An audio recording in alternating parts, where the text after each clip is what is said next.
How could you sell the condo? I promised it to my wife. Hand over the sale money right now. Devin screamed those words at me with a fury I had never seen in his eyes. Tasha wept behind him, clutching her chest as if she were having a panic attack, but I just took a deep breath and said calmly, "There's a second piece of news you need to hear." As the words left my mouth, I watched my son's face change. First confusion, then fear, then that tremor in his hands that only appears when someone feels the floor giving way beneath their feet. "But Mom," he stammered, his voice cracking, "my wife and I have nowhere to go. We can't live on the street." And right then, in that precise moment, I knew I had won. Because for years, I was the one who trembled. I was the one who begged. I was the one who lived in fear. But that woman doesn't exist anymore. My name is Leela Rose Carter. I'm 55 years old. And until 8 months ago, I was invisible.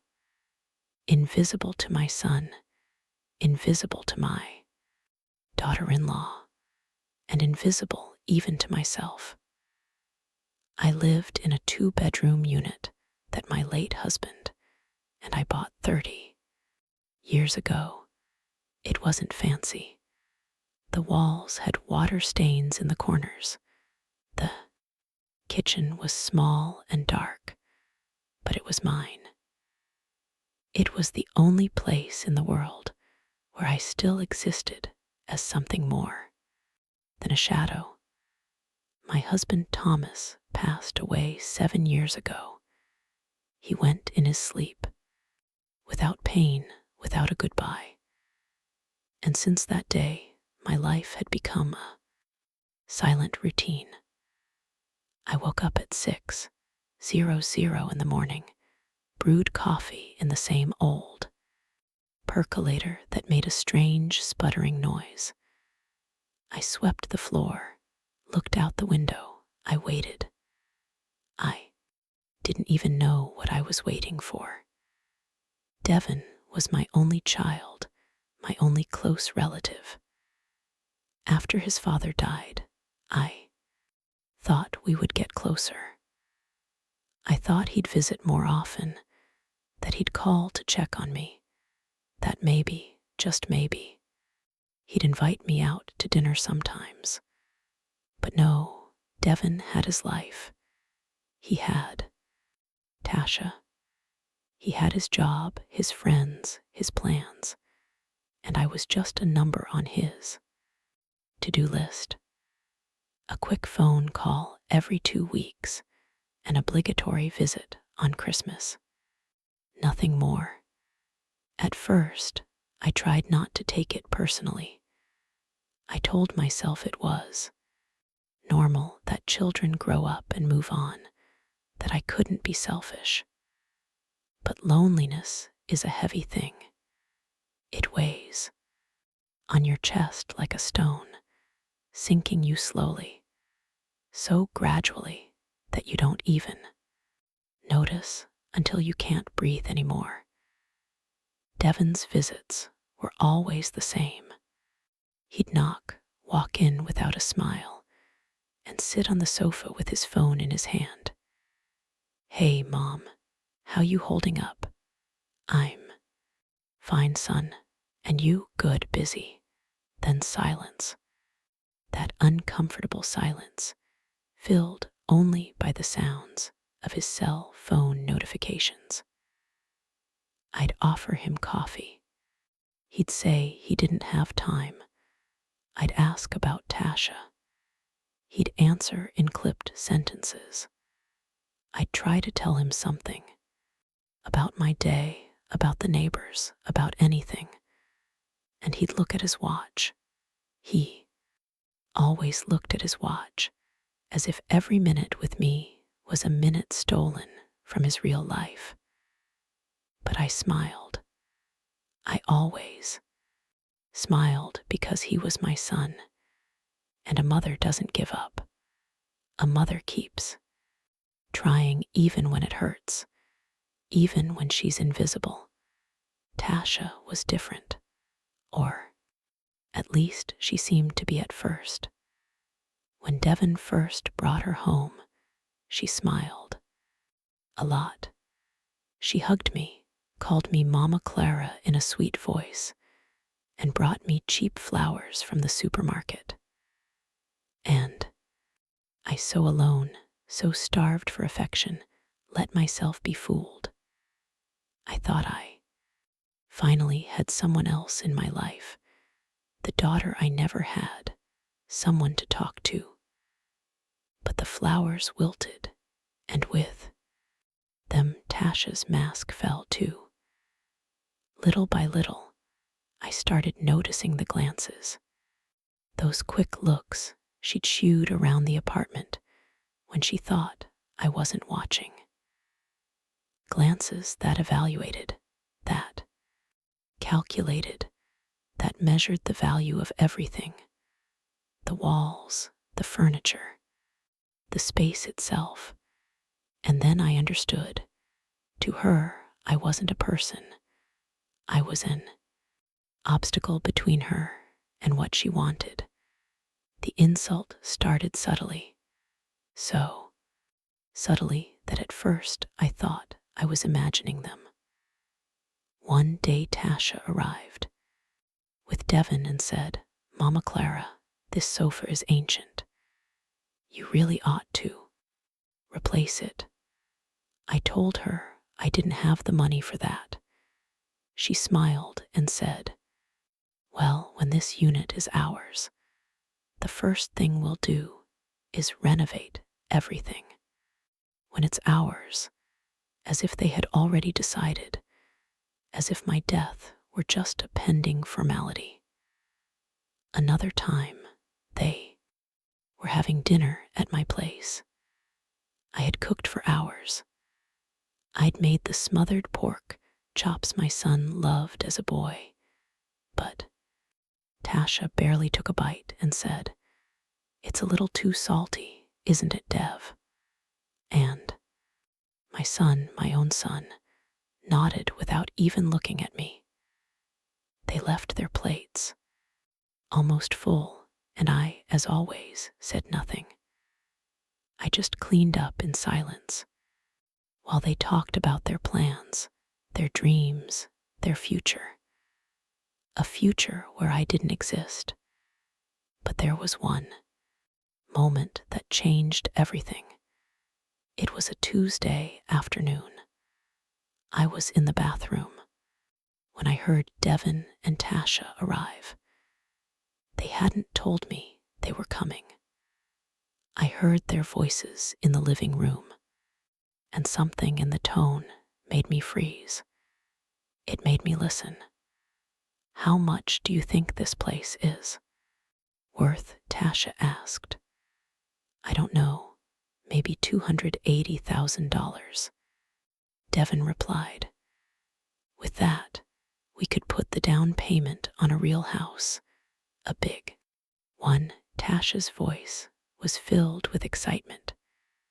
"But your mom won't sell, will she, Devin?" He laughed, a dry, chilling laugh. "Nah, but she's not going to live forever. And when she goes, this place is mine. It's all the inheritance I've got." Tasha sighed, relieved. "Thank goodness, because honestly I don't know how much longer I can pretend to like her." I felt something shatter inside me, something that could never be repaired. I stayed in the bathroom, my hand over my mouth to keep silent. The tears fell freely, but they weren't tears of sadness. It was something deeper. It was the death of an illusion. The illusion that my son loved me, that I mattered to. him even a little. When I finally came out, they were sitting on the sofa. Tasha smiled at me. "Mama Clara, what a surprise. We didn't know you were home." A lie. They knew perfectly well.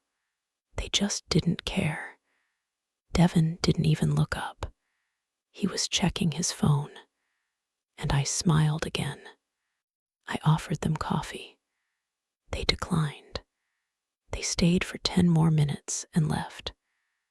I sat down on that old sofa they despised so much and asked myself, when did I become this? Someone waiting for her own death just to stop being a bother.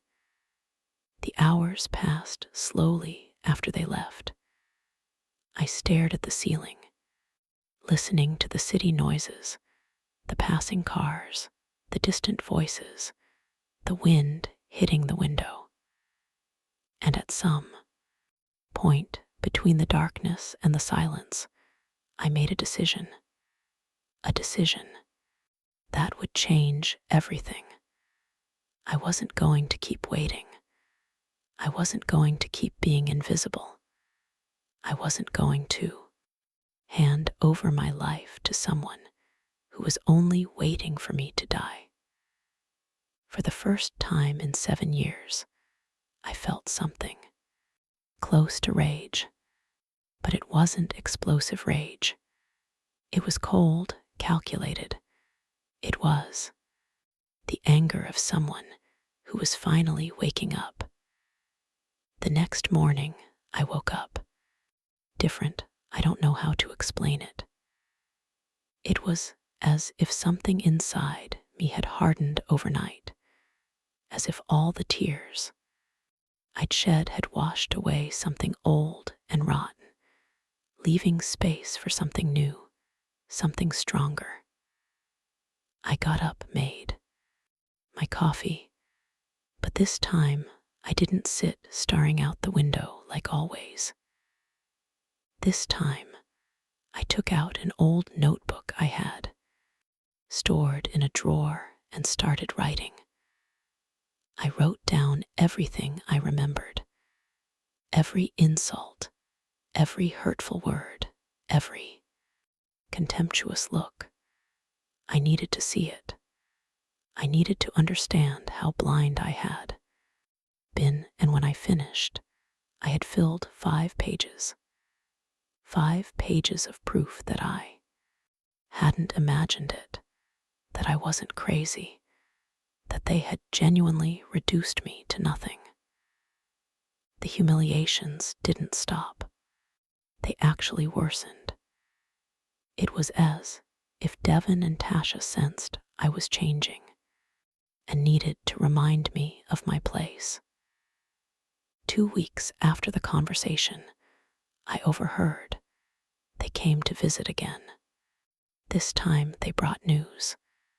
"Mom," Devin said without even a greeting, "we need to talk about something important. Tasha and I are house hunting. We want to start a family, but everything is so expensive." I nodded. I said nothing. I just waited. Then Tasha spoke with that falsely sweet voice I hated so much. "Mama Clara, we know this unit is huge for just you. 2 bedrooms for 1 person. It's a waste, don't you think? You could live somewhere smaller, cozier, and maybe you could sell us this place at a fair price." Of course, a family price. A family price. The words sounded nice, but I knew what they meant. They meant they wanted me to give away my only asset, to hand over the home my husband and I had paid for with 30 years of hard work, just so they could start their lives without making sacrifices, without working hard like we did. I took a deep breath and told them, "I'm not ready to sell. This place holds too many memories for me. Devin frowned. Mom, don't be selfish. You won't need it for much longer anyway. At your age, what's the point of clinging to material things? You should be thinking about your son, about your family. Tasha nodded, fake tears welling in her eyes. But we were really counting on this, Mama Clara. We'd already made plans. They had made plans with my life, with my home, without even asking me. And the worst part was they said it as if it were the most natural thing in the world, as if I owed them my existence. I stayed silent. I didn't argue. I just told them I'd think about it, and they left satisfied, certain that sooner or later I would cave. Because I always caved. I always ended up giving them what they wanted. But this time, something was different. This time, as I closed the door behind them, I didn't feel guilt. I felt determination.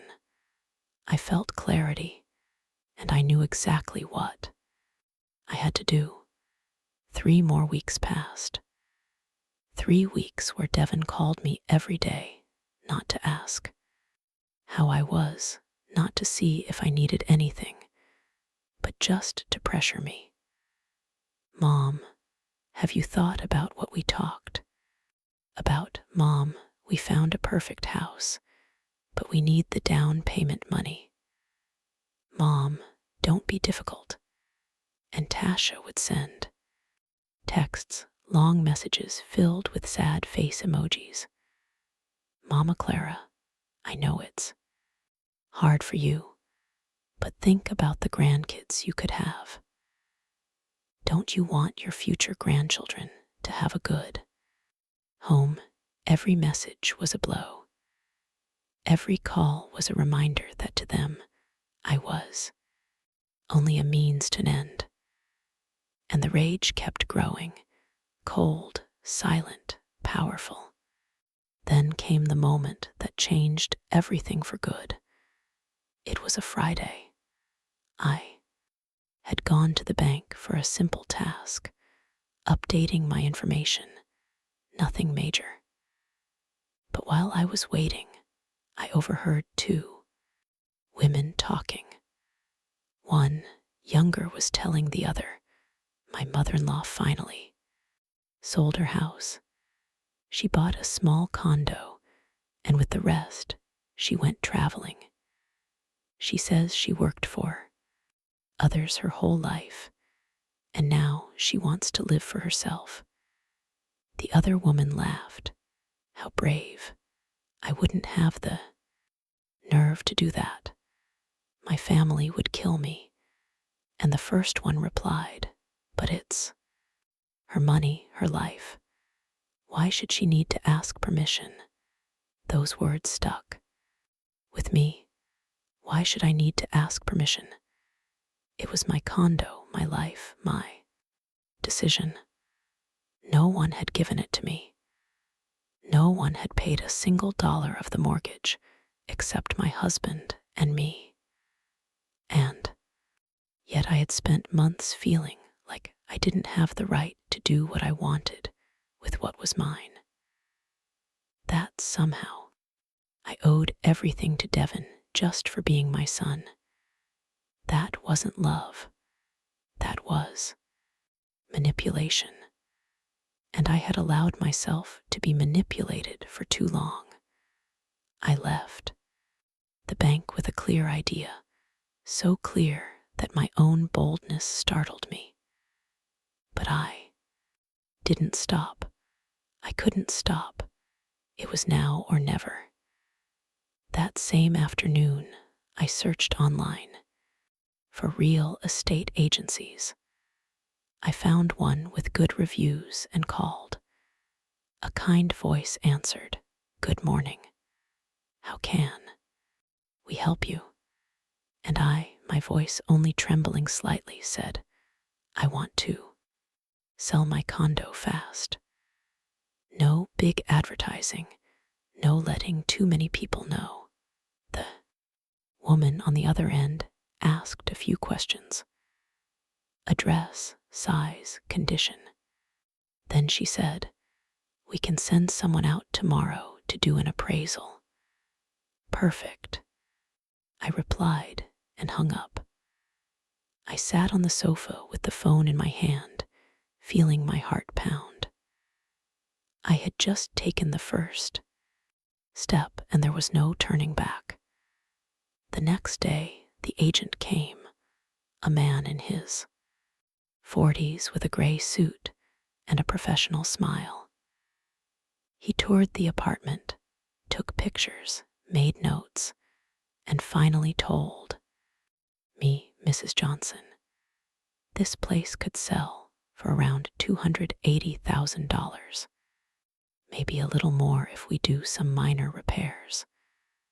But if you want to sell fast, like you said, we could get $250,000 in less than a month. I nodded. Let's do it. He looked surprised. You don't want to consult with your family first? Most people. I cut him off. I don't need to consult with anyone. It's my decision. He smiled, handed me the papers to sign, and a week later, there was an interested buyer, a young couple who needed to move quickly for a job. They offered $270,000 cash, no financing, no complications. I accepted immediately. During all this time, I said nothing to Devin.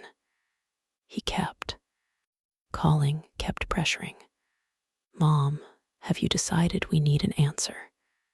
Tasha is getting anxious, and I answered with evasions. I'm still thinking, son. Give me a little more time. He would grunt in frustration, but he didn't push too hard, because he was sure I'd eventually cave, just like always. But while he waited confidently, I was signing papers, closing the sale, receiving the money in my bank account, and looking for a new place for myself, a smaller one-bedroom unit in a quiet neighborhood. It cost $175,000. I bought it outright. No mortgage, no debt, and the rest of the money, over $100,000, I put into an investment account the bank recommended. The move was quick. I hired a small company. I packed only the essentials: clothes, some books, photos of my husband, the memories that truly mattered. I sold or gave away the rest. I didn't need much. I never had. And 3 weeks after making the decision, I was already living in my new condo. It was small, yes, but it had natural light, a functional kitchen, a clean bathroom, and most importantly, it was entirely mine. No one had a key. No one had set foot in that place before me. It was my space, my new beginning. And for the first time in years, I felt at peace.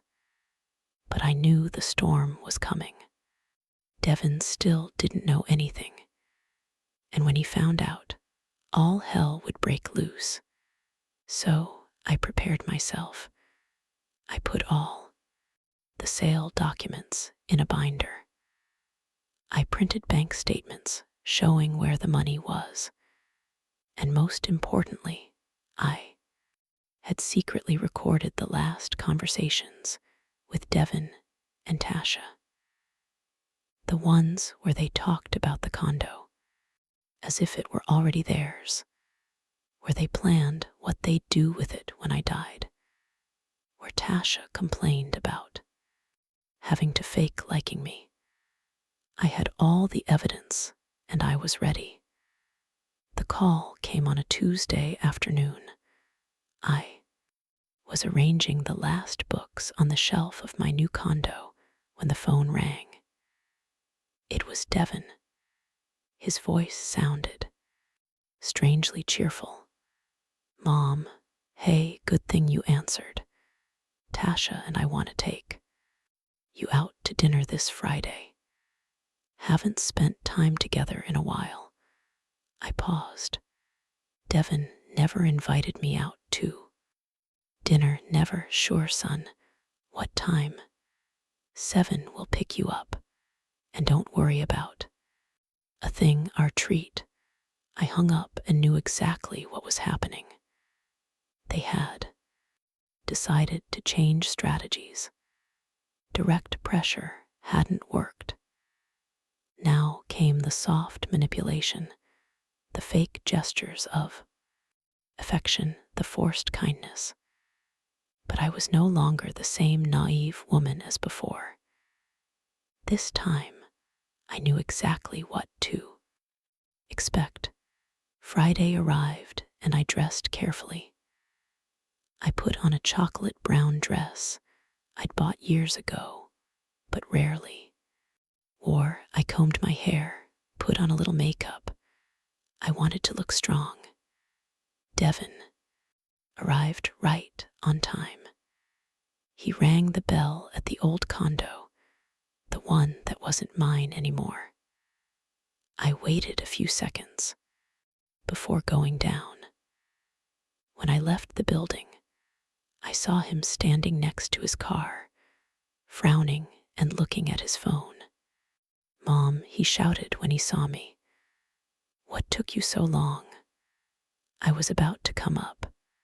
"I had to get ready," I replied. Calmly, we got in the car. Tasha was in the passenger seat. She turned to me with a huge smile. "Mama Clara, so good to see you. You look so sharp." Her words were honey, but her eyes were ice. We went to an Italian restaurant. It wasn't luxurious, but it wasn't cheap either. Devin chose a corner table away from the noise, away from other people. A perfect spot for a private conversation. We ordered food. Pasta for Tasha, steak for Devin. I ordered a simple salad. I wasn't hungry. My stomach was tied in a knot, not from fear, but from anticipation. For the first few minutes, they talked about trivial things. Devin's work, a friend of Tasha's who got married, the weather. I just listened, nodded, and smiled when necessary. And I waited because I knew the real reason for the dinner would come at any moment. It arrived just as the main courses were served. Devin wiped his mouth with his napkin and looked straight at me. "Mom, we need to talk about something serious. Tasha and I have been thinking a lot, and we're worried about you." I looked up. "Worried about me?" "Yes," Tasha said, leaning forward. "You're all alone in that big condo. At your age, anything could happen. A fall, a health issue, and there'd be no one there to help you." Devin nodded. "That's why we thought it would be better if you either moved in with us or if you sell the condo and buy something smaller, safer, closer to us." "Ah," I said simply, and they waited. They waited for me to respond with gratitude, with relief, with that submission I had always shown. But I just took a sip of water and said, "It's very considerate of you to worry about me. I'll think about it." Tasha blinked, confused. But we need an answer. Soon, Mama Clara Devon and I already found a house. We just need the down payment money. And we thought if you sell your condo, you could give us a portion of it, like a loan or maybe an advance on the inheritance. Her words were so blatant, they almost made me laugh. An advance on the inheritance, as if my death were an event scheduled on their calendar, as if I were just taking up space until they could cash in. I'll think about it, I repeated with the same calm. This time, Devon tensed. Up, Mom, we've been talking about this for months. You can't keep stalling us. I felt the anger bubbling in my chest, but I didn't let it out. Not yet. Instead, I smiled. Son, it's a big decision. I can't make it that fast. Give me a little more time. Tasha let out a dramatic sigh.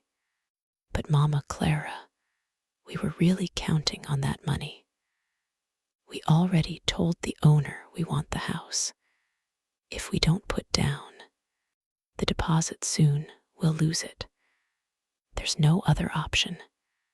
Your condo is our only plan. How convenient, I thought.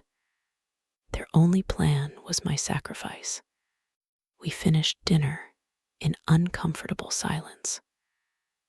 Devon paid the bill with a look of annoyance, and when they dropped me off at my building, Tasha gave me a cold hug. Think hard, Mama Clara. We don't want to pressure you. We just want the best for everyone. The following days were an avalanche of messages. Tasha sent me photos of the house they wanted to buy. Look, Mama Clara, it has 3 bedrooms, a yard, garage. It would be perfect for when we have kids. Your grandkids could play here. Every message was a lure. Every photo a manipulation. They were trying to get me to imagine a future that would never exist because I knew the truth. I knew that if I gave them the money, I would never see it again. I knew the grandchildren were just a fantasy to soften me up. I knew that once I had served my purpose, they would discard me just like they always had, and I wasn't going to allow it. No, this time Devon called too, but his calls were different, less sweet, more demanding. Mom, I need an answer. Yes or no. It's simple. It's not simple, son. It's my life. It's my savings. But I'm your son. Your only family. You shouldn't have to support me my whole life just for being your son. There was a silence on the other end, a heavy, dangerous silence. So, are you saying you won't help us? I'm saying I need time to think. Devon hung up without saying goodbye, and I stared at the phone, feeling the last threat of love I had for him snap for good. Because a son who loves you doesn't pressure you like that. A son who loves you doesn't make you feel guilty for wanting to live your own life. A week later, Tasha showed up at my building unannounced. She rang the bell insistently. Mama Clara, open up, please. We need to talk. I was about to leave for my new condo. I had left a few things I needed to pick up. I opened the door cautiously. Tasha's eyes were red. She looked like she'd been crying. Can I come in? We sat in the empty living room. Most of the furniture was gone. She looked around, confused, but didn't say anything. "Mama Clara," she began, her voice trembling. "I came to apologize. I know we've been really pushy. I know we pressured you, but we're desperate. Devin and I have been saving for years, and it's never enough. Everything is so expensive. And when we thought about your condo, we were filled with hope. Hope, what an interesting word to describe greed." Tasha continued, "I don't want you to think we only care about the money. We love you, Mama Clara. Truly, and we want you to be a part of our lives, to live with us, to be the grandmother to our children. But for that, we need that space. We need that house.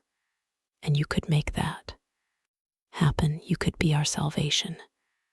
Her words were perfect, rehearsed, but empty, because if they really loved me, they wouldn't be there asking me to give them everything. They'd be there simply to be with me. "Tasha," I said finally, "let me ask you something. If I didn't have this condo, if I had nothing of value, would you still visit me?" She blinked. "Of course, Mama Clara. What kind of question is that? Then why in these last few months have you only sought me out to talk about the condo? Why do you never call just to see how I am? Why does every conversation end with the same request?" Tasha opened her mouth, but no words came out because there was no answer. Or rather, the answer was obvious, and she didn't want to admit it. She stayed silent for a few seconds, then stood up. "I think I came at a bad time. We'll talk later." And she left, leaving me alone in that empty room. But I didn't feel lonely. I felt free, because every conversation, every manipulation, every lie only confirmed that I had made the right decision. That night, sitting in my new condo, I reviewed all the documents again. The deed to the new place, the receipts from the old sale, the recordings I had made. Everything was in order. Everything was ready. All that was left was the final moment, the confrontation. And I knew it would come soon because Devin and Tasha weren't patient, and their desperation would make them make a mistake. A mistake I was waiting for. I took a deep breath, drank a cup of hot tea, and mentally prepared for what was coming. Because the war was just beginning, and this time I had all the weapons. The moment came 2 weeks later. I knew it would eventually happen, that Devin would lose his patience and show up unannounced, that he would try to confront me to force an answer out of me. That day finally arrived. It was Saturday morning. I was in my new condo having coffee by the window, watching life pass on the street. My phone rang. It was Devin. "Mom, I'm on my way to your place. We need to finish this conversation today. You can't keep avoiding us. I'll be there in half an hour." He hung up before I could answer. I stared at the phone. My heart beat fast, but not from fear. It was pure adrenaline. I had waited for this moment. I had prepared for it, and now it was here. I dressed calmly. Comfortable slacks, a cream-colored blouse, Nothing special. I tied my hair back, put on my shoes, and headed to the old unit. Yes, I still had the keys. The new owner wasn't moving in until the following week, so technically, I could still go inside. I arrived before Devon, went up the stairs, unlocked the door, and waited. The condo was almost empty. Only a few boxes remained in the corners. The echo of my steps resonated off the bare walls. I sat on the floor, with my back against the wall, and waited. 5 minutes later, I heard hurried footsteps in the hall. The door flew open. Devon burst in like a hurricane. Tasha followed behind him. "Mom," he started to say, but he stopped dead when he saw the empty apartment. His face shifted from confusion to alarm in a second. What the hell is going on here? Where's the furniture? Where is everything? I slowly stood up. "I sold it," I said calmly. "You sold the furniture?" Tasha asked in a high-pitched voice. "Not just the furniture," I replied. "I sold the condo too." The silence that followed was deafening. Devon stared at me as if he didn't understand the words he had just heard. Tasha had gone pale. "What did you say?" Devon murmured. "I sold the condo." I repeated louder this time. 3 weeks ago. The papers have been signed. The transfer is done. The new owner moves in next week. Devon exploded. "How could you sell the condo?" "I promised it to my wife. Hand over the sale money right now." His voice was a shout. His hands trembled. Tasha began to cry. "But Mom, how could you do this to us? We were counting on this place. We had plans. We had dreams, and you destroyed them." I stood firm. I didn't move a muscle. I looked them directly in the eyes. This condo was mine. It wasn't yours. It was never yours. And I could do whatever I wanted with it. Devon took a step toward me. His face was red with anger. "Don't you dare say that. I'm your son, your only family. That condo was my inheritance. It was the only thing you were going to leave me. Your inheritance," I repeated calmly. "Devon, you're 38 years old. You have a job. You have your health. You have your whole life ahead of you. And you were already planning what to do with my things when I died. That's not being a son. That's being a vulture." Tasha shrieked, offended. "How dare you talk to him like that? He gave you everything. He took care of you after your husband died." I gave a bitter laugh. "Took care of me? Tasha, your husband visited once a month, called only when he needed something. And the two of you spent the last few years treating me like a nuisance, like something you had to tolerate until I stopped existing." "But, Mom," Devon began, his voice softer now, desperate.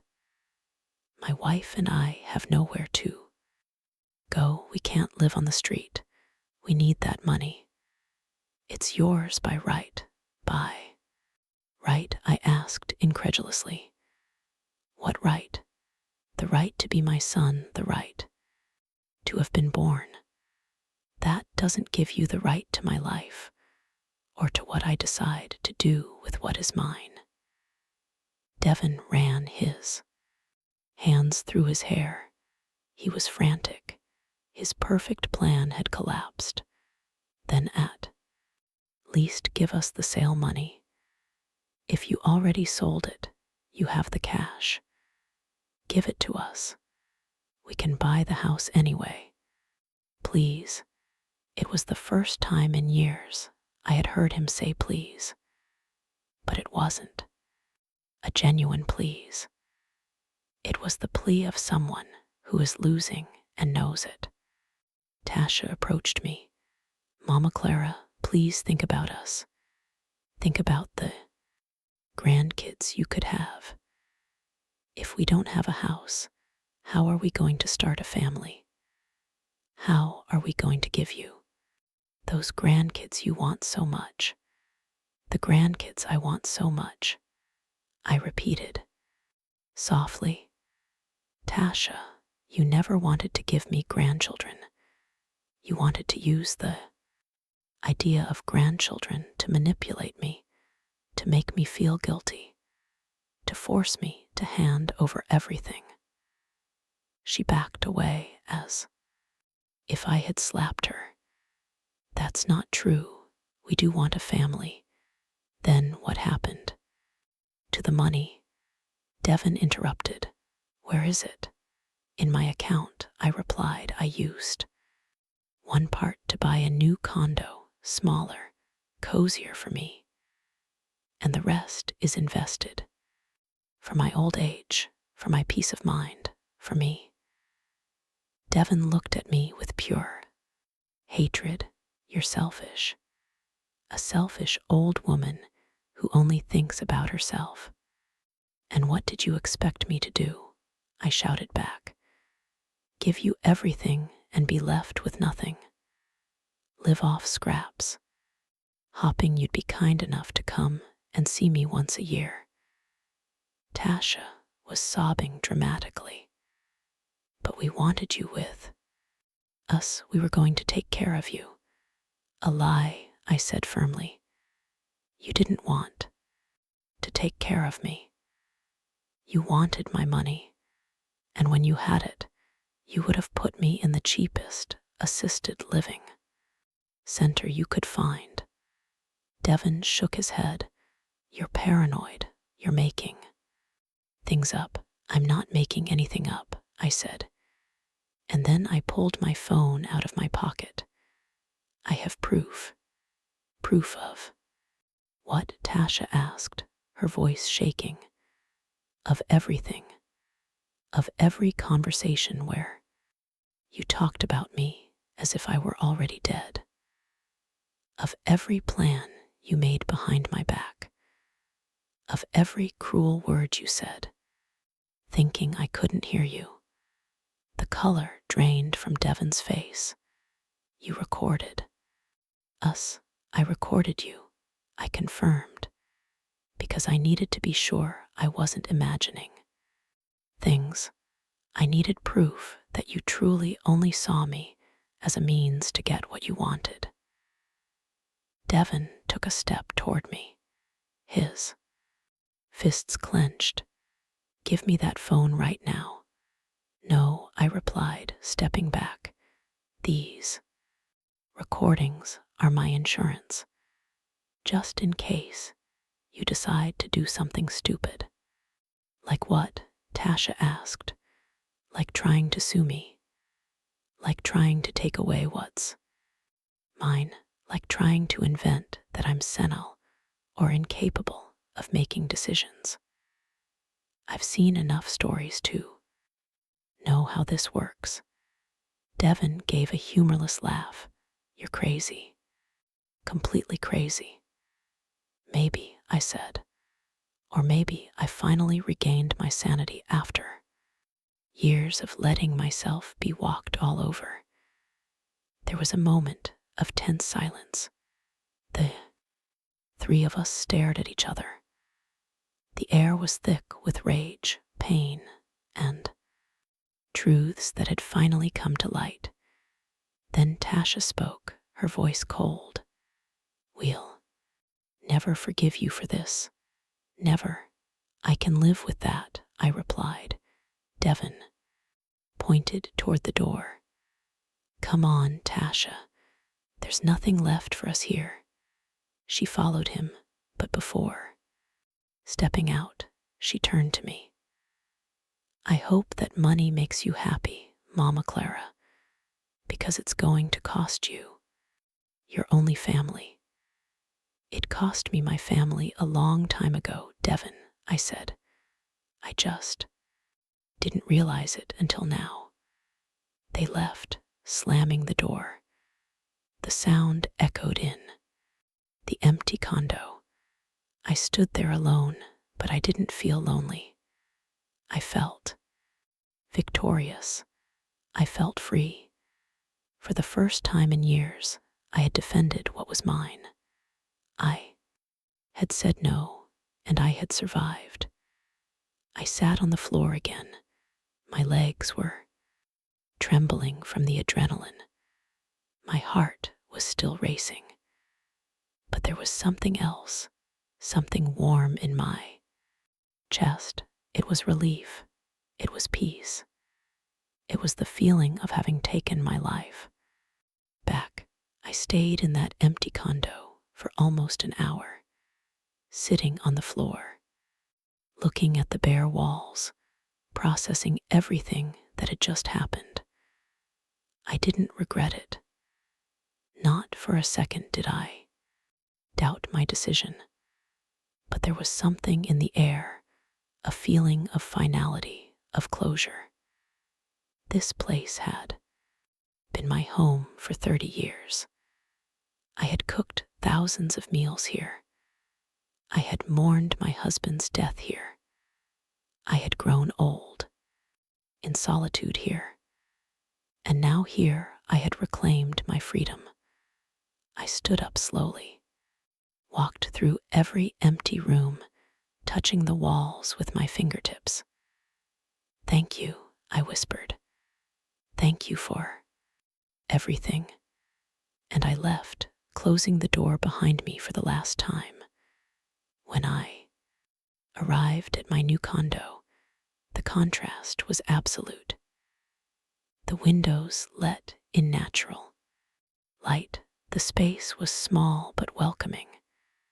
Everything smelled new, of possibilities, of beginnings. I made myself a cup of tea, sat by the window, and for the first time in a long time, I smiled genuinely. Not a forced smile, not a polite smile, but a smile of real satisfaction. I had done something for me. I had chosen my well-being over the manipulation of others, and that felt powerful. The phone rang, interrupting my moment of peace. It was an unknown number. I hesitated before answering, but finally did. "Hello." On the other end was a woman's voice I didn't recognize. "Mrs. Johnson, this is Simone, Tasha's sister. I need to talk to you."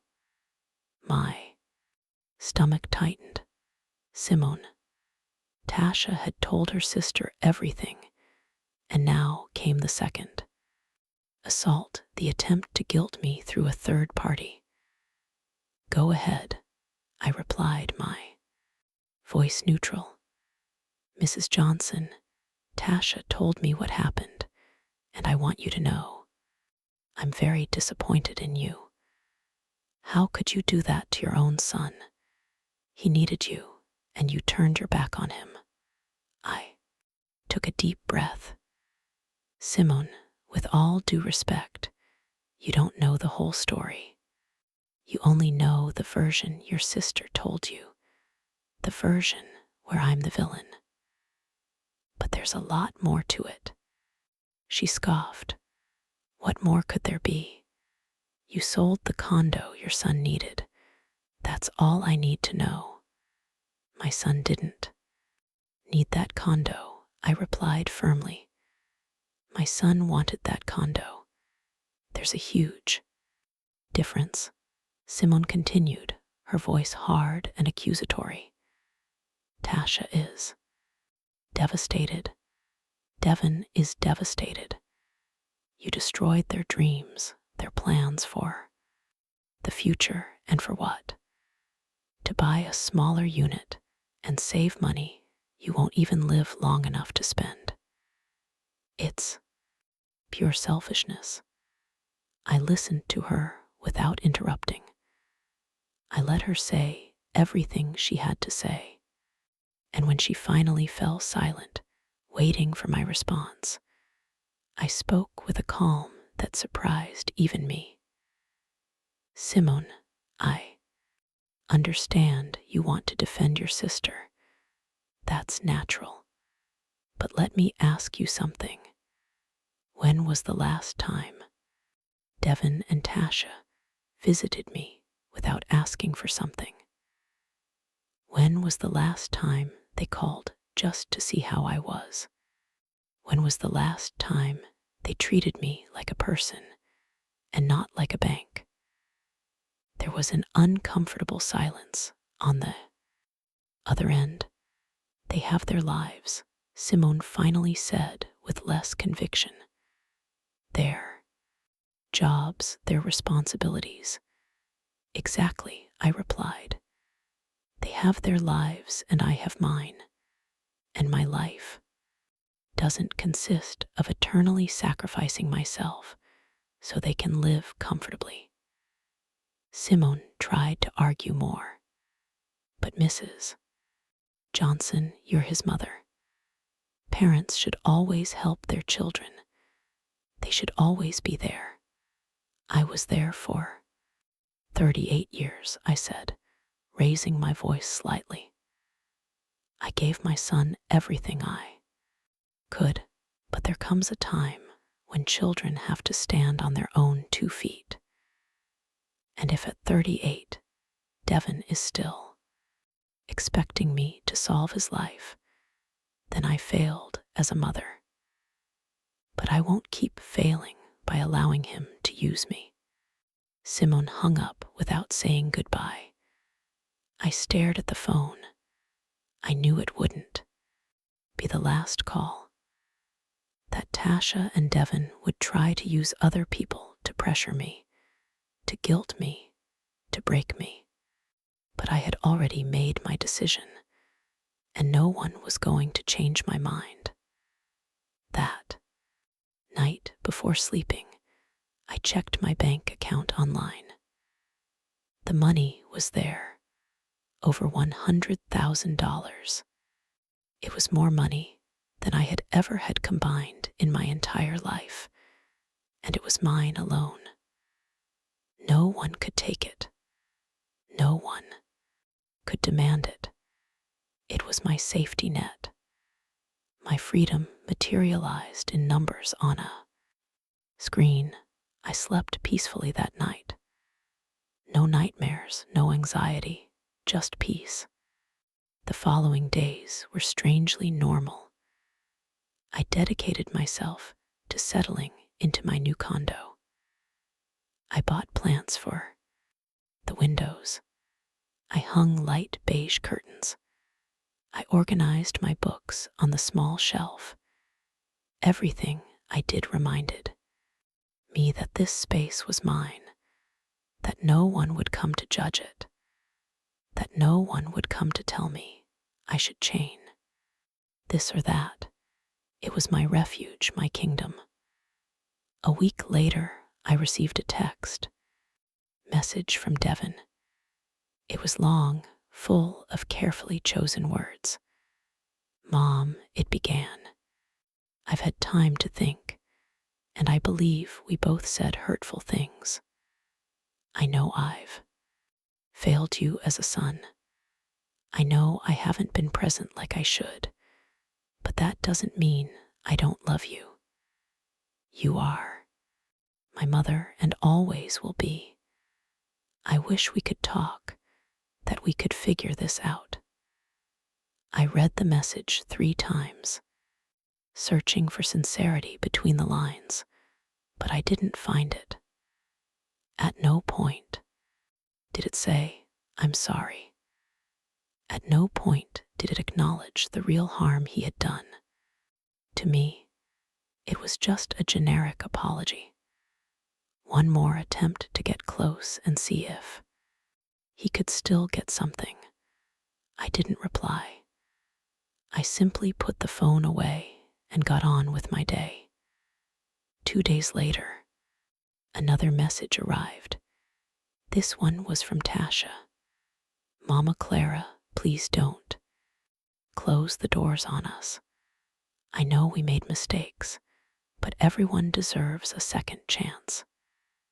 Devin is doing very badly. He barely eats, barely sleeps.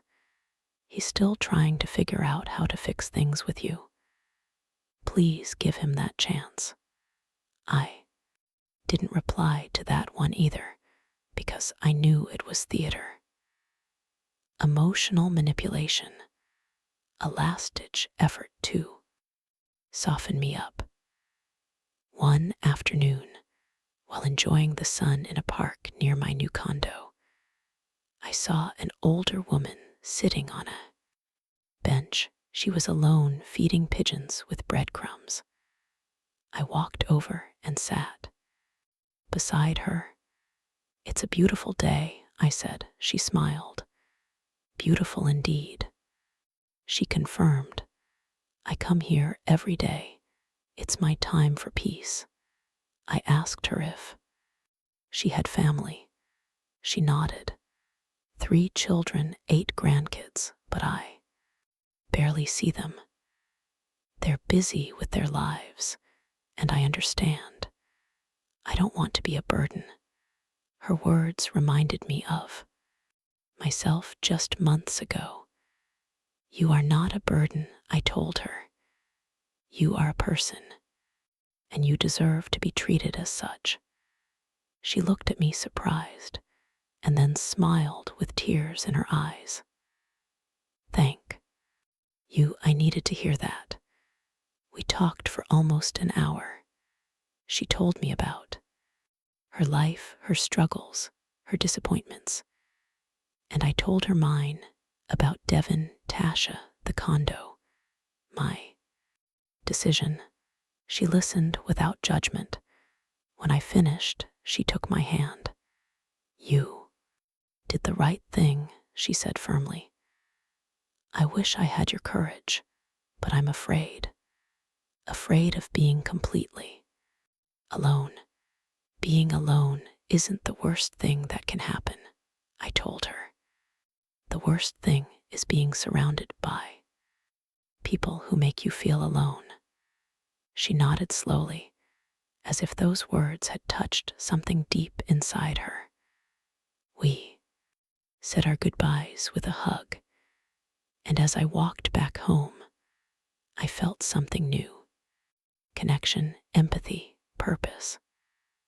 I had spent so much time focused on my broken relationship with Devin that I had forgotten there were other people in the world, other stories, other lonelinesses I could share. That night, I made a decision.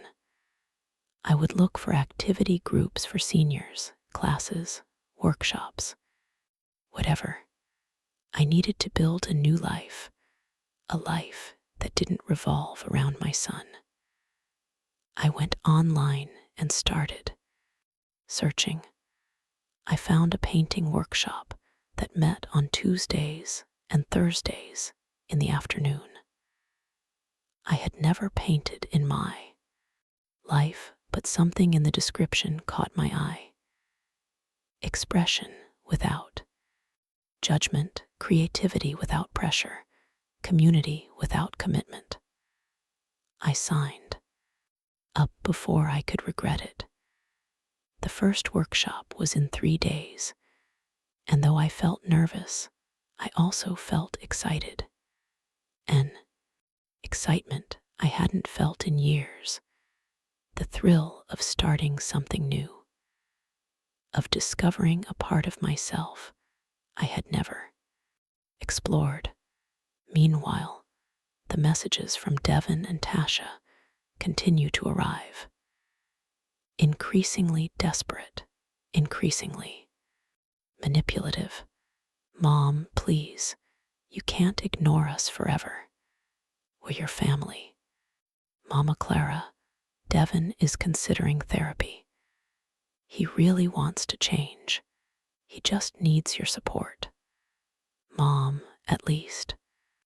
Reply so we know you're okay. We're worried about you. Each message was an attempt to reopen the door I had closed.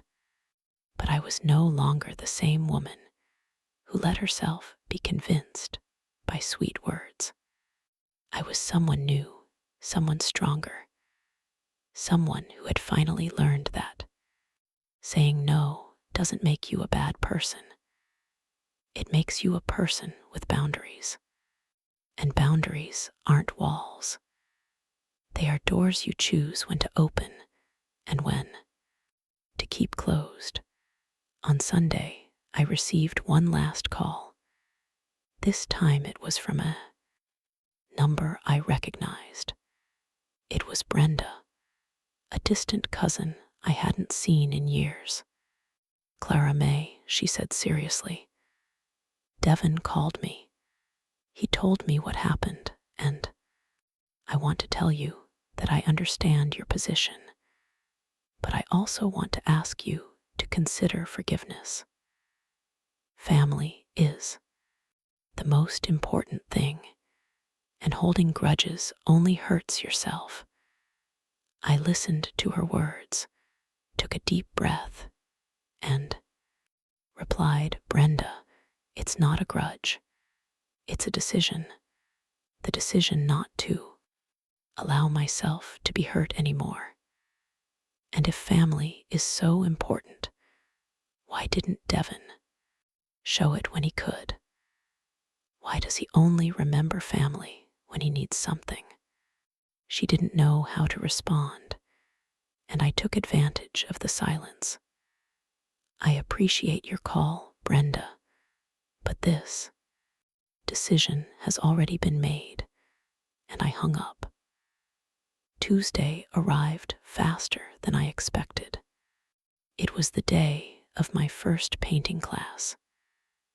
I woke up early, had a calm breakfast, and dressed in comfortable clothes, gray slacks, a soft ivory blouse. Nothing special, but I felt good when I arrived at the location. It was a small, light-filled room. There were 6 other people, all women, all over 50. The teacher's name was Ms. Alina Vance. She had white hair pulled back in a messy bun and a warm smile that made you feel immediately welcome. Good morning, she said softly. Today, we're not going to worry about making anything perfect. We're just going to let our hands express what we feel. And so my new life began. At first, I felt clumsy. The brush trembled in my hand.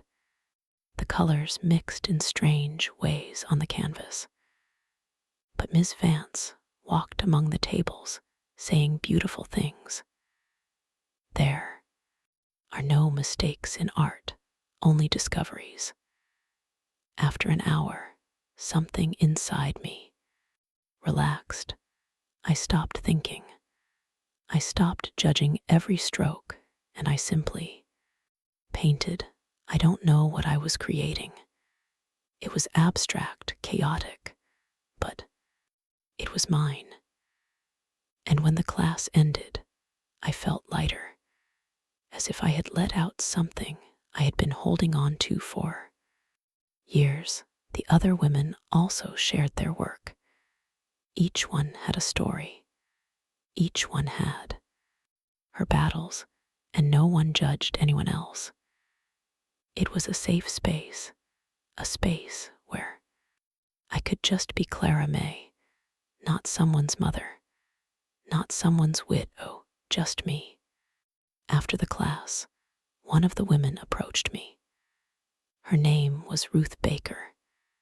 She had short, curly hair and an infectious laugh. "It's your first time, right?" she asked me. "Yes," I replied. "It shows, but in a good way. You clearly have a lot to get out." We laughed together. She invited me to grab coffee. We went to a nearby cafe, and as we drank our hot cups, Ruth told me her story. She had been married for 40 years. Her husband died 3 years ago, and her children lived in other cities. They visited once a year if she was lucky. "I was so depressed at first," she told me. "I felt like my life was over. But one day, I decided that if no one was going to live my life for me, then I had to do it myself. And here I am painting, dancing, living." Her words resonated deeply with me. That was exactly what I was doing, reclaiming my life. Ruth became my first real friend in years. We started getting together after every class. Sometimes we had coffee, sometimes we walked in the park, and we always talked about everything and nothing, without filters, without judgment. It was liberating to have someone who understood what it meant to reinvent yourself at this age. 2 weeks passed. 2 weeks of peace, of new routines, of days filled with small joys. But of course, the peace couldn't last forever. One Friday afternoon, someone knocked on my condo door. I wasn't expecting visitors. I looked through the peephole, and my heart stopped for a second. It was Tasha. I opened the door just a crack. "What are you doing here?" I asked, not inviting her in. Tasha looked different, thinner, more tired. She had deep circles under her eyes. "Mama Clara, please. I just want to talk.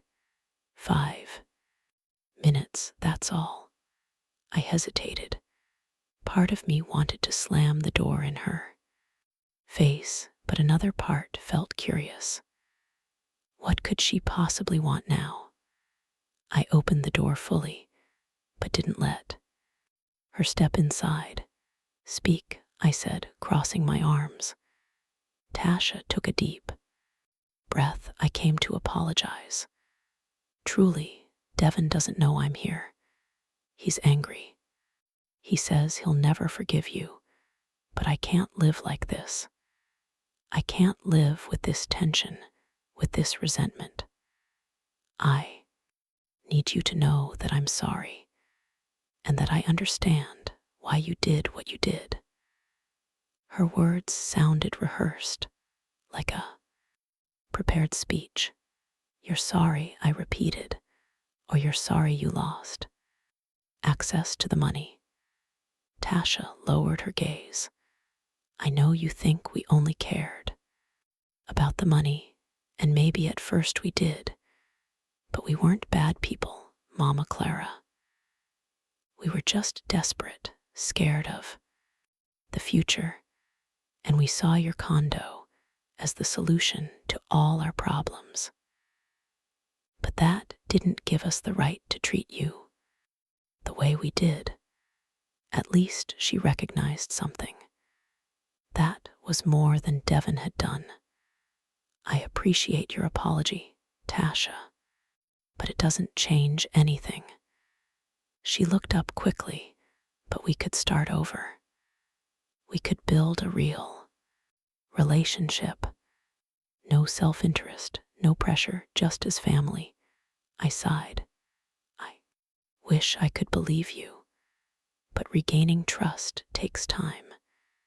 And honestly, I don't know if I have that time or that energy." Tasha nodded slowly. Tears began to roll down her cheeks. I understand. I just wanted you to know that not everyone is like Devon, that I truly regret it, and that if you ever decide to give us another chance, I'll be here. She turned to leave, but before going down the stairs, I turned toward her. Tasha, she stopped. If you really want to show me that you've changed, don't do it with words. Do it with actions, and not toward me. Do it for yourself. Build your life without depending on inheritances, without waiting for others to solve your problems. That's the only way I could ever consider you someone truly different. She nodded and left. I don't know if she would really change. Probably not. But at least she had attempted something Devon never did, acknowledging her error. That night, I sat down and thought about everything that had happened over the last month. I had sold my condo. I had confronted my son. I had set boundaries. I had started painting. I had made a friend. I had regained my dignity. And even though there were still moments of doubt, of sadness, of wondering if I had done the right thing, deep down, I knew the answer. I had done exactly what I needed to do. I had saved myself because no one else was going to. The following days continued their quiet rhythm. The painting classes became my favorite part of the week. Miss Vance taught us to use different techniques: watercolor, oil, acrylic, and each time I felt freer, more myself. One afternoon, while I was painting, Miss Vance approached my table. "Clara May," she said softly, "can I ask you something?" "Of course. Have you noticed how your painting has changed since you started?" I looked at her, confused. "How so?" "At first you painted with small, fearful, controlled strokes, but now your strokes are broad, confident, free. That speaks of an internal change, a liberation." I felt a lump in my throat because she was right. I had changed, and that change was reflected even in things I hadn't noticed. I went through something difficult recently. I told her I had to make decisions that hurt, but that were necessary. Miss Vance smiled. "The best decisions always hurt at first, but then they give you wings." Those words stayed with me, gave me wings. Yes, that was exactly what I felt, as if after years of being tied down, I could finally fly. Ruth and I started planning a short trip, just a weekend, to a nearby coastal town to visit museums, to wander aimlessly, to enjoy life without asking anyone's permission. It was a small thing, but it meant everything. It meant I could make plans, that my life wasn't over, that there were still adventures to live. When I told Ruth about my situation with Devon, she didn't judge me. She just hugged me and said, "Children don't understand that parents also have the right to live. They think we were born just to serve them. But you taught them something important. You taught them boundaries." 3 months had passed since the confrontation. 3 months of tranquility, of new routines, of painting, of friendship with Ruth, of afternoons in the park, of evenings reading on my small but comfortable sofa. My life had found a rhythm that made me happy. It wasn't an explosive happiness. It was a calm, deep, real happiness. But as often happens just when you get used to the peace, the past knocks on your door again. It was a Saturday morning. I was brewing coffee when the doorbell rang. I wasn't expecting visitors. I looked through the peephole, and my heart paused for a second. It was Devon alone without his wife. He looked different, thinner, with an unshaved beard, with dark circles that spoke of sleepless nights. I hesitated before opening, but something in his posture made me do it. I opened the door, but stayed in the frame, blocking the entrance. "What do you want, Devon?" He held up his hands in a gesture of peace. "I just want to talk. No screaming, no demands. Just talk, please." There was something in his voice that sounded different, more broken, more real. I let him in. We sat in the small living room. He looked around with a strange expression. "This is your new place?" he asked. "Yes, it's fine. Small, but enough for me." He nodded in silence. There was a long moment of uncomfortable quiet, and then he spoke. "Mom, I came to tell you that you were right about everything." I raised an eyebrow, surprised. Devon never admitted mistakes. "Go on," I said. He ran his hands over his face. "The last 3 months have been the worst of my life. Tasha and I almost split up. We lost the house we wanted. I had trouble at work because I was so distracted, and all because I couldn't accept that I had lost something that was never mine." I stayed silent, letting him speak. "I went to therapy," he continued. "The therapist made me see things I didn't want to accept. He made me see that I had treated you like a resource, like something I could use when I needed it. I never saw you as a person with your own needs, with a right to your own life, and that's unforgivable." I felt something move in my chest. It wasn't relief, not yet, but it was something. "I'm glad you're going to therapy," I said carefully. "It's a good step." Devon looked up. There were tears in his eyes. "I didn't come to ask for the money. I didn't come to ask you to change your will.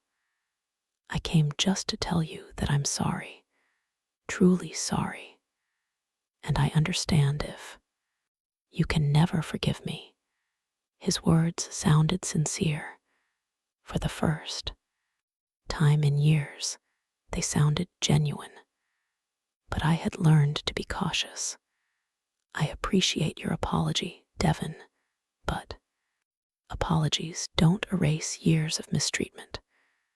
They don't erase the pain you caused me." He nodded. "I know, and I don't expect them to. I just wanted you to know that I finally understand what I did, and I'm trying to be better.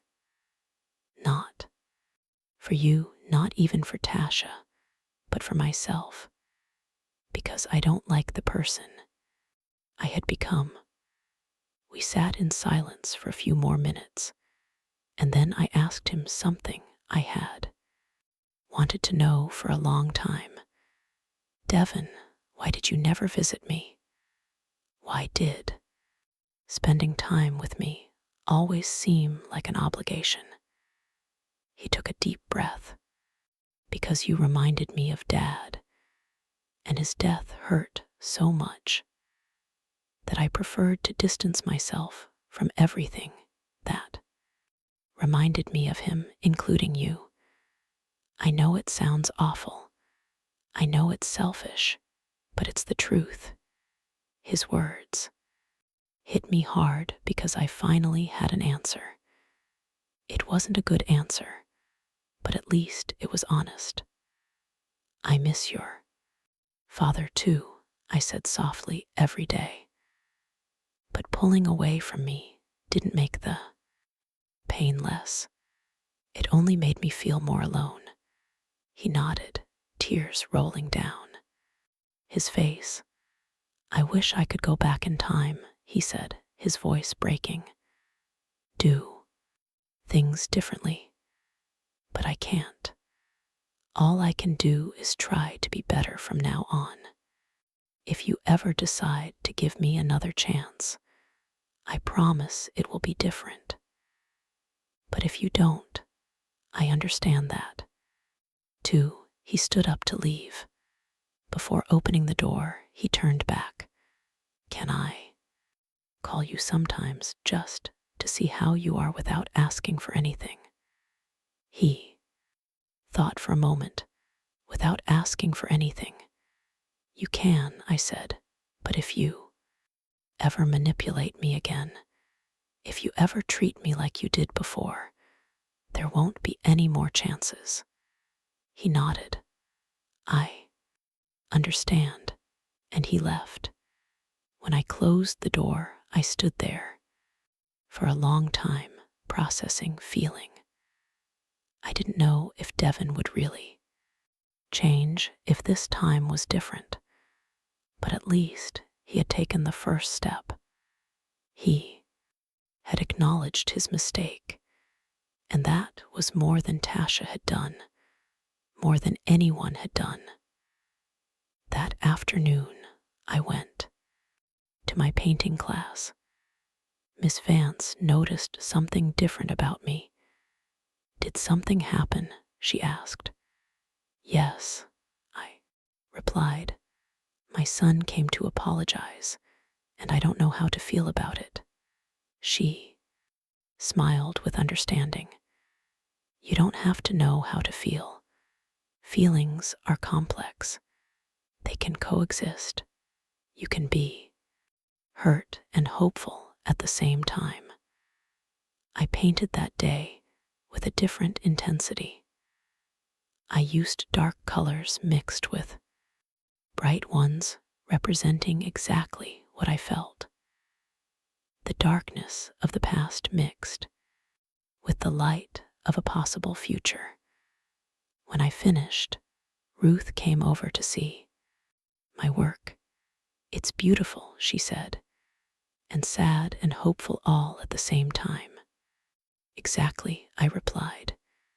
That's how I feel. That night alone in my condo, I thought a lot about forgiveness, about whether it was weak to forgive someone who had hurt you so much, or whether it was strong, and I came to a conclusion. Forgiveness wasn't for Devin. Forgiveness was for me to release the weight I had been carrying to move forward without resentment poisoning my soul. But forgiving didn't mean forgetting. It didn't mean allowing him to hurt me again. It meant letting go and keeping on walking. The following days felt lighter, as if a heavy burden had been lifted from my shoulders. Devin called me twice that week. Short, simple conversations asking how I was, briefly, telling me about his day, not asking for anything, not manipulating. And though I still kept my guard up, I began to feel that maybe, just maybe, there was hope. Ruth and I finally took our trip. We went to a coastal city. We walked along the beach, visited art galleries, ate seafood in small restaurants, and I laughed. I laughed truly with my whole body, with my whole soul. I laughed in a way I hadn't laughed in years. And in one of those moments, walking along the shore with my feet in the cold water, Ruth told me something I'll never forget. Clara May, she said, taking my hand, I'm proud of you, of how you defended yourself, of how you reclaimed your life. You are braver than you think. Her words filled me with an emotion that was hard to describe, because for so long I had felt weak, cowardly, invisible. But now someone saw me as brave, and maybe she was right. Maybe I had been brave all this time without realizing it. Bravery isn't the absence of fear. It's acting despite it. And I had done exactly that. 6 months had passed since that day of confrontation.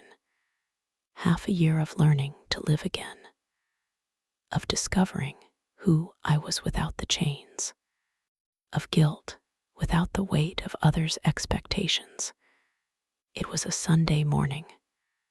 The sun streamed through my window, illuminating the plants that now filled every corner of my small condo.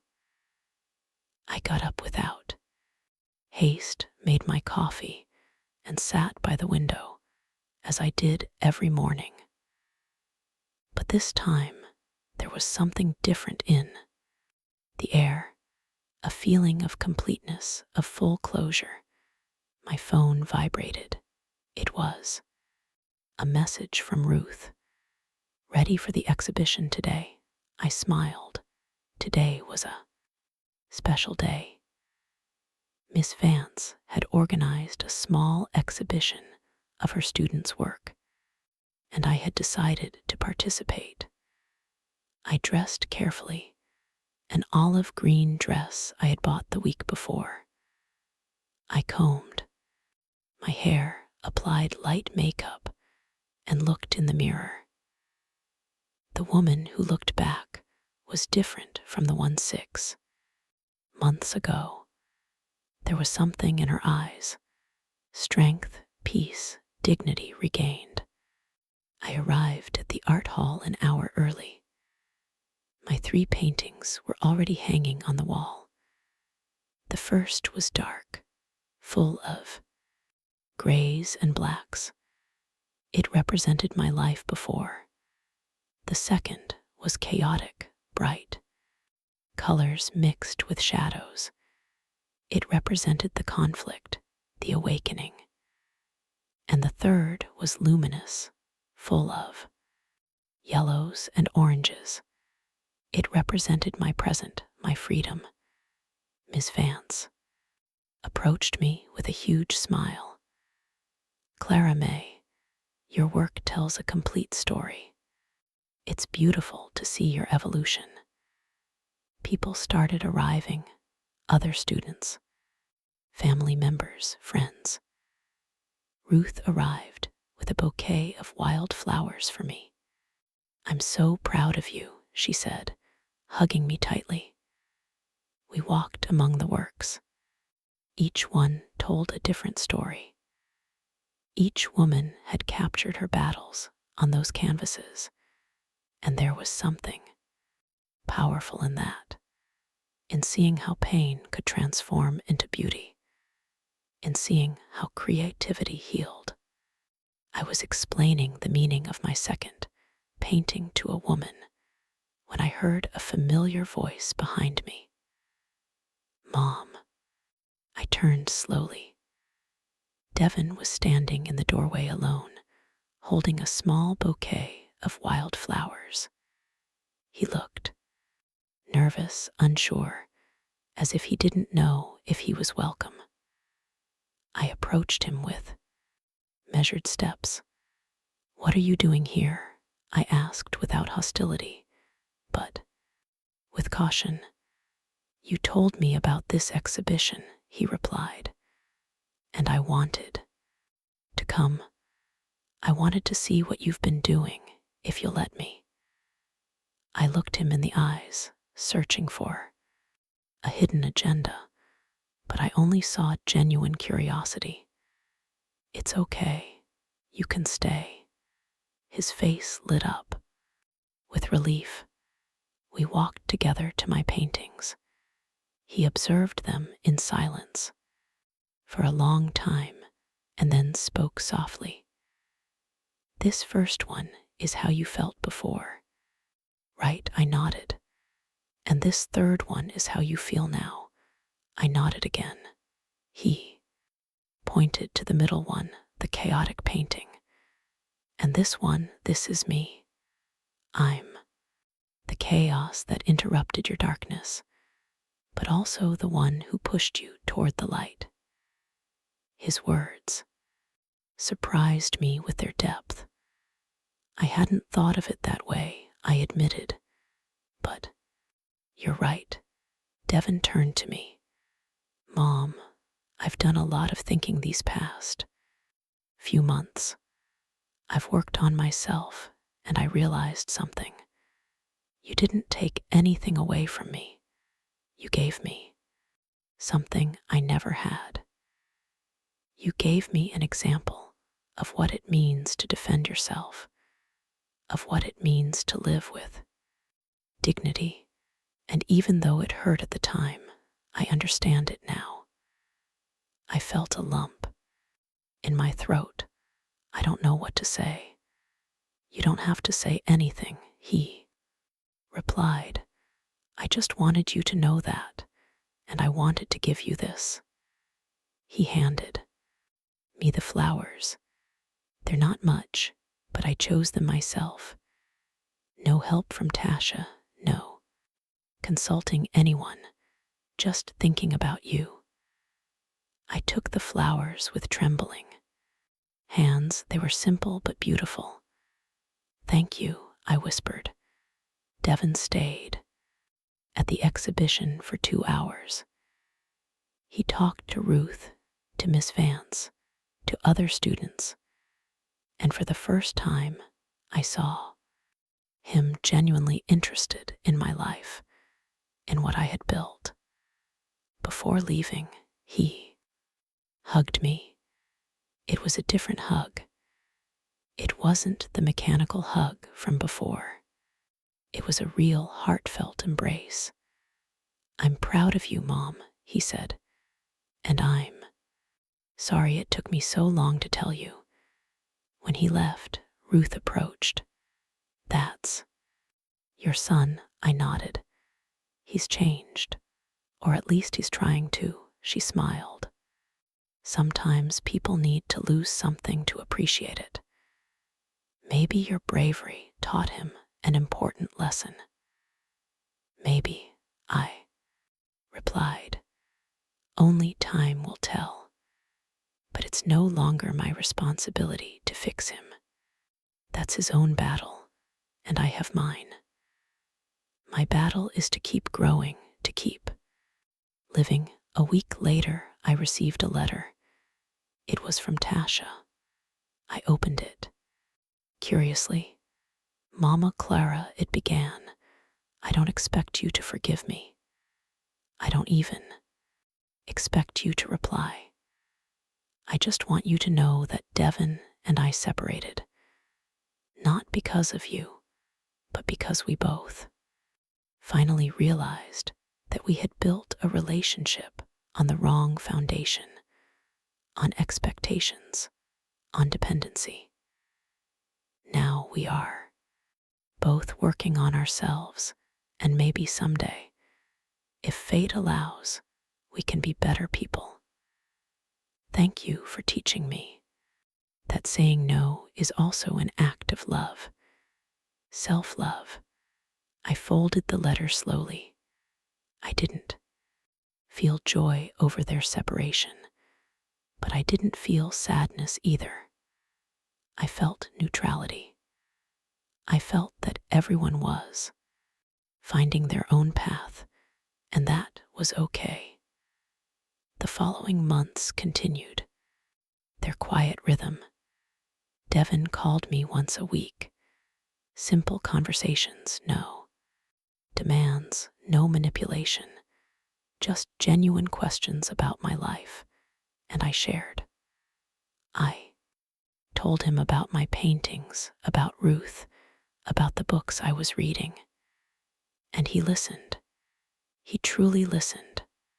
I don't know if our relationship will ever be what it was, but honestly, I don't want it to be what it was. I want something new, something healthier, something built on mutual respect and not on obligation.